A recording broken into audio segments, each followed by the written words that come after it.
Throughout the day, hostages have been arriving at Heathrow Airport, met by a crowd of reporters.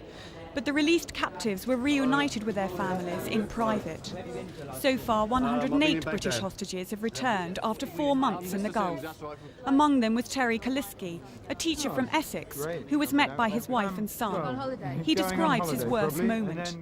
Certainly one of the things was the Victory Day in Iraq, where they start letting cannon off at 5 o'clock in the morning, and when you're just woken up and you hear the bangs, I was convinced that the war had actually started. Edward May was on the first flight back this morning. He flew home with his wife Barbara, who went on a rescue mission to Baghdad last week to try and release her husband. Together they returned to their house near Sevenoaks to be reunited as a family with their son David. Mr. May, who has lost nearly 2 stone, said his darkest moment was when his hopes for an early release were dashed. What were your feelings at that time? Suicidal. That was the worst we felt. And those bad feelings were compounded when we realised the sites we'd been put on. We joined people who had been in those places around a couple of months each, so they were already conditioned to them. But for those of us who had come up from Kuwait, to be put as a human shield on a whether it be a munitions site or whether it be a chemical factory was a horror.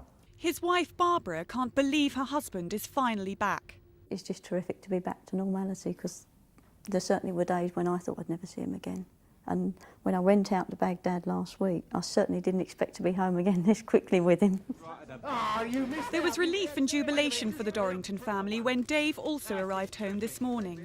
His wife Sue met him at Heathrow, and together they returned to their Chingford home to meet their children from school. Mr. Dorrington says he never doubted he'd be reunited with his family. I always had hope, always had faith, but I certainly didn't expect to be home before Christmas. We had resigned ourselves to being released sometime in February or March. Now the family are elated at being back together again. Fantastic. What else can I say? Brilliant. Gatwick Airport is now on standby to receive more hostages later tonight. This is Sarah Paget for Thames News.